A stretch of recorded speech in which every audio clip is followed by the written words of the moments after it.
Hello guys, कैसे हो? आई हो कि आप सब अच्छे होंगे, स्वस्थ होंगे, मस्त होंगे, अपना पूरा पूरा ख्याल रखते होंगे और लाइफ में आगे बढ़ते होंगे।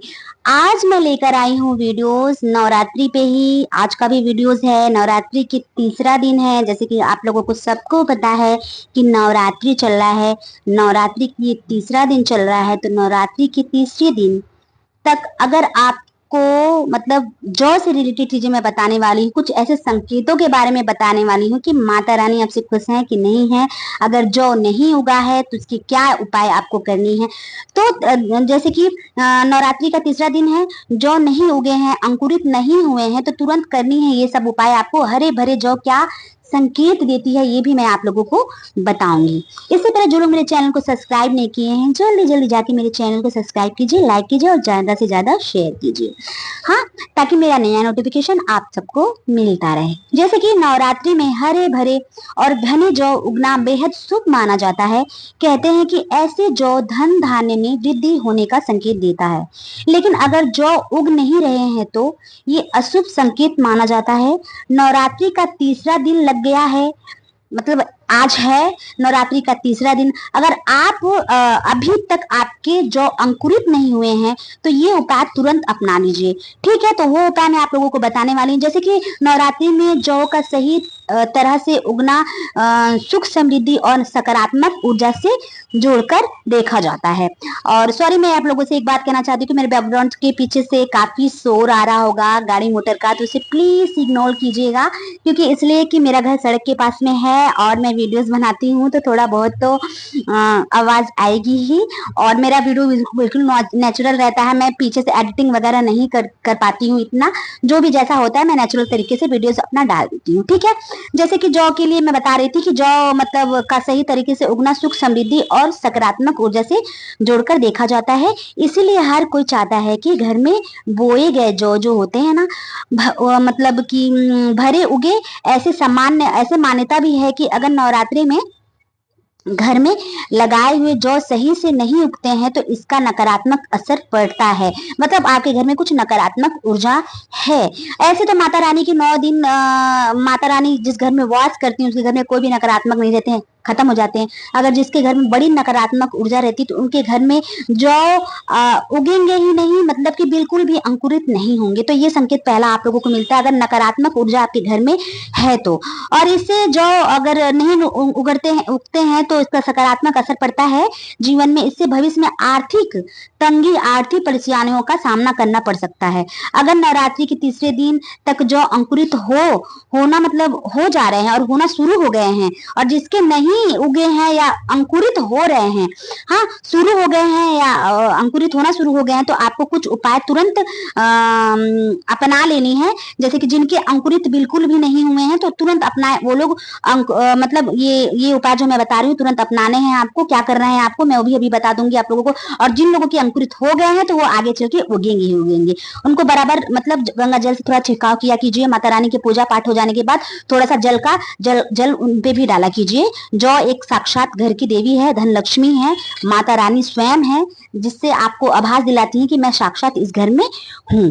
तो ठीक है, नवरात्रि के जैसे कि आपको क्या करना है, जैसे कि नवरात्रि के तीसरा दिन तक जो अंकुरित होना शुरू नहीं हुए हैं तो आपको कुछ उपाय तुरंत अपनाना है। जैसे कि नवरात्रि के आखिरी दिन तक आपके जौ हरे भरे हो सकते हैं। जैसे कि जौ नहीं उग रहे हैं तो करिए ये सब उपाय। मैं आपको थोड़ी थोड़ी उपाय थोड़ी क्या, मैं बहुत सारी उपाय आपको बता देती हूँ। जैसे कि मिट्टी में ज्यादा पानी नहीं डालना है। जैसे कि मैंने आपको अभी बताया है कि मिट्टी को थोड़ा थोड़ा पानी आपको डालना है, उसके ऊपर से हल्का हल्का पानी डालना है, ज्यादा पानी नहीं डालना है। कुछ लोग होते हैं कि गिलास भर के पानी आधा गिलास पानी भर के डाल देते हैं, तो ऐसा बिल्कुल आपको नहीं, कि बस आपको पानी का छिड़काव करना है। ठीक है, तो पानी बिल्कुल भी ज्यादा नहीं डालना है। जौ के बीज सड़ने लगते हैं ज्यादा पानी डालने से। ठीक है, मिट्टी के ऊपर हल्का सा गीला कपड़ा या पत्ता जो होता है, हल्का सा गीला कपड़ा या पत्ता से ढक दे। आपको जो जौ है उसके ऊपर पत्ती से ढक दे, कोई भी अच्छा पत्ता हो, जैसे कि आम का पत्ता हो या लाल कपड़े हो, उससे ढक दे, जिससे बीज में गर्माहट और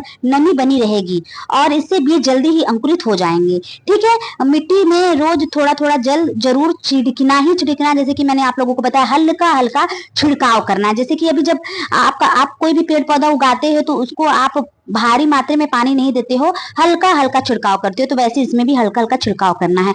अधिक मात्रा में पानी देने से आपके जौ जो रहेंगे वो सड़ने लगेंगे। ठीक है, अगर लगातार लगता है कि मतलब अगर आपको लगता है कि बीज पुराने हैं जिस कारण से वो उग नहीं रहे हैं, तो आप नए बीज उसमें डाल सकते हैं। नए बीज 9 दिन में ही बीच में आप नए बीज डाल सकते हैं।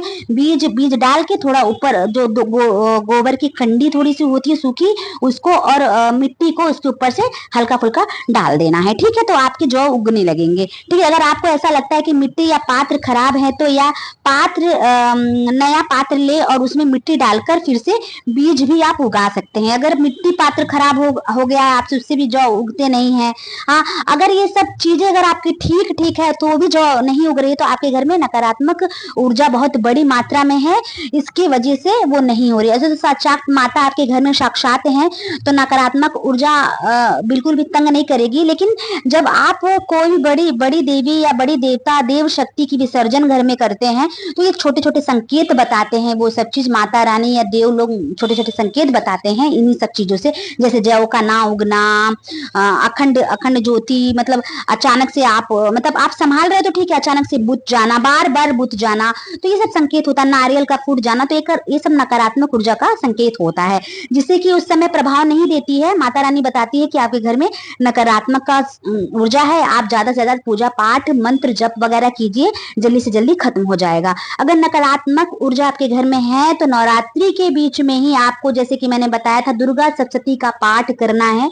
उससे आपके घर की नकारात्मकता हद से ज्यादा खत्म हो जाएगी। अगर नवरात्रि की 9 दिन और बड़ी मात्रा में है तो आपको नवरात्रि के बाद में भी आप दुर्गा सप्तशती पाठ कर सकते हैं। जैसे कि मैंने दुर्गा सप्तशती के पाठ के बारे में मैंने अपना वीडियो दे रखा है, कैसे करना है नवरात्रि में, कैसे अन्य दिनों में करना है आपको। जैसे नवरात्रि नहीं भी है तो भी आप दुर्गा सप्तशती का पाठ कर सकते हो। अगर आप दुर्गा सप्तशती का पाठ करते हो तो आपके घर में आपके सारे ग्रह अच्छे होंगे, कुल देवता खुश होंगे, आपके पितृ दोष आपके ऊपर नहीं पड़ेंगे, और आपके घर में जितनी भी नकारात्मक शक्तियां हैं, तंत्र मंत्र विद्या कुछ भी कराई हुई है, तो इससे धीरे धीरे इसकी काट हो जाएगी।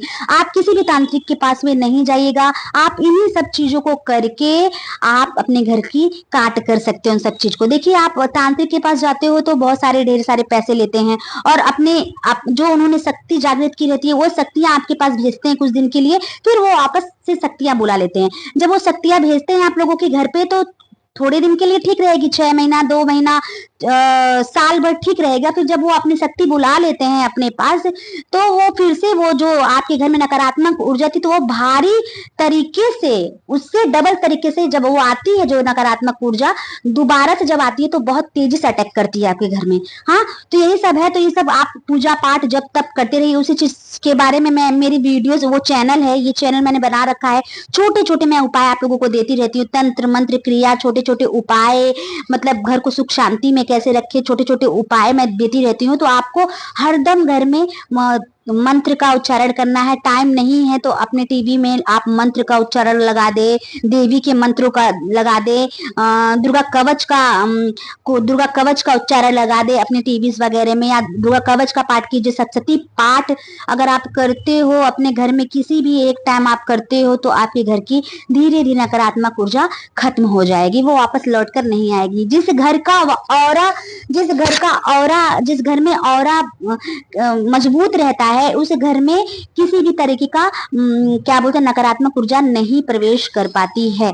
जैसे कि आप लोगों को पता है कि जिस घर में नकारात्मक ऊर्जा होती है, उस घर में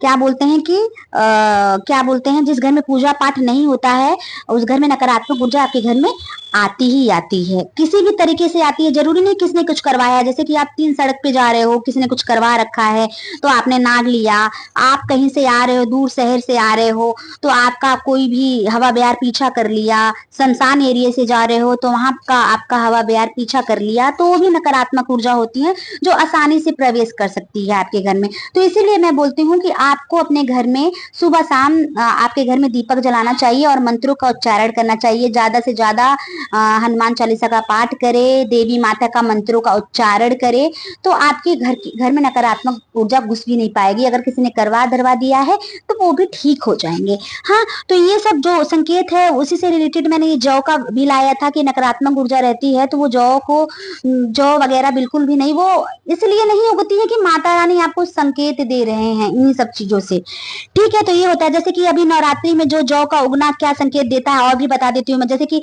जो जौ उगता है आपके घर में तो उसके लिए क्या अच्छा संकेत होता है, तो उसके लिए भी मैं आप लोगों को बता देती हूँ।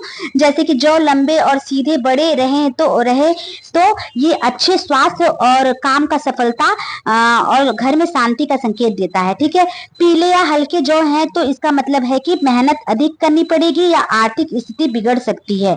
जौ उगेगी लेकिन पीली जौ उगेगी तो मेहनत अधिक करनी पड़ेगी, आर्थिक स्थिति बिगड़ सकती है।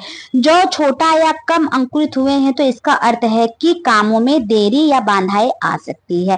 ठीक है, तो ऐसे ऐसे उपाय की वीडियोस जैसे कि मैं लेकर हर रोज आती रहती हूँ, इसीलिए बोलती हूँ मेरे चैनल को जल्दी जल्दी सब्सक्राइब कीजिए और ढेर सारा प्यार कीजिए मेरे चैनल को और मेरे वीडियोस को ज्यादा से ज्यादा लाइक कीजिए, शेयर कीजिए और सब्सक्राइब कीजिए। ठीक है, और ये थी मेरी वीडियोस। ऐसे तो मैं हर रोज आपको छोटा मोटा वीडियोस में अपने बताती रहती हूँ, शॉर्ट वीडियो में बताती रहती हूँ। मैं फुल वीडियोस भी बहुत जल्दी हर रोज लेकर आती रहूंगी आप लोगों के लिए। तब तक के लिए मैं चलती हूँ, मैं आप लोगों से विदा लेती हूँ। जय श्री कृष्णा, जय माता दी, जय महाकाल, हैप्पी नवरात्रि।